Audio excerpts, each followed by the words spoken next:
मोटू और पतलू नगर के दो अच्छे दोस्त थे। वे हमेशा अनोखे और मजेदार संघर्षों में पड़ते रहते थे। एक दिन उन्होंने अपने दोस्त चट्टान से मिलने का निर्णय किया। चट्टान एक प्राचीन स्थान है जो किसी भी यात्री को आकर्षित करता है। यहाँ कई रहस्यमय संग्रहालय और पुरातात्विक स्थल हैं। मोटू और पतलू रात के समय में ही अपनी यात्रा पर निकल गए। उन्हें यात्रा करते हुए बड़ा ही आनंद आ रहा था। रास्ते में वे एक चमकदार विमान के द्वारा पराक्रमी दोस्त चिंटू से मिले। चिंटू ने उन्हें अपनी अंतरिक्ष यात्रा के बारे में बताया। मोटू पतलू ने उसकी कहानी सुनकर उत्साहित होकर कहा, हम भी इस अनुभव का हिस्सा बनना चाहते हैं। चिंटू ने अपने विमान में मोटू और पतलू को बैठाया और वह उन्हें अंतरिक्ष की यात्रा पर ले चला। जब वे अंतरिक्ष में पहुंचे तो उनके होश उड़ गए।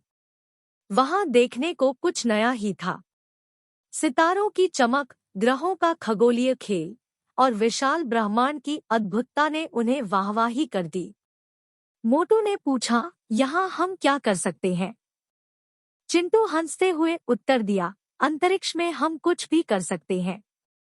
हम ग्रहों की यात्रा कर सकते हैं, विद्युत बिजली वाले तारे ले सकते हैं और अन्य गतिविधियों में भी भाग ले सकते हैं। वे अंतरिक्ष में घूमते रहे और नए अनुभवों का आनंद लिया। चिंटू ने उन्हें विभिन्न ग्रहों का दौरा किया और उनके विशेषताओं के बारे में बताया। वे चंद्रमा पर भी जा पहुंचे और उसकी क्रांति के बारे में जानकारी प्राप्त की। अचानक एक आकाशीय राक्षस उनके सामने आया। यह राक्षस अंतरिक्ष में अपना शासन चलाता था और अन्य ग्रहों की जनता को उसके अधीन किया हुआ रखता था।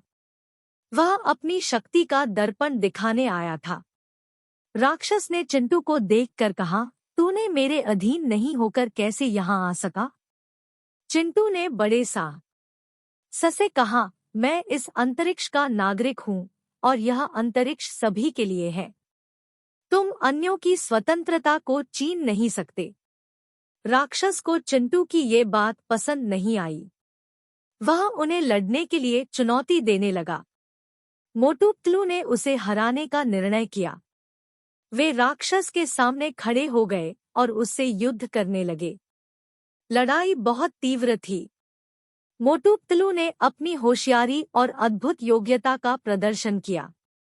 वे राक्षस को परास्त करने में सफल रहे।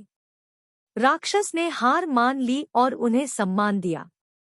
उसने कहा, तुम्हारे साहस और सामर्थ्य को देखकर मैं विश्वास करता हूँ कि तुम इस अंतरिक्ष में सुरक्षित रहोगे।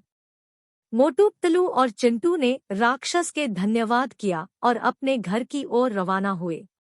उन्होंने यहाँ के सभी अनुभवों को अपने दिल में संग्रहित किया और अपने दोस्तों के साथ अपनी अनोखी यात्रा का आनंद लिया। इस यात्रा ने मोटू और पतलू को न केवल अंतरिक्ष की सुंदरता का अनुभव कराया, बल्कि उन्हें अपनी साहसिकता और योग्यताओं का भी एहसास कराया। इसके बाद से वे हमेशा अपनी जीवन में नई चुनौतियों को स्वागत करते और नए अनुभवों का आनंद लेते रहे। Which story did you like?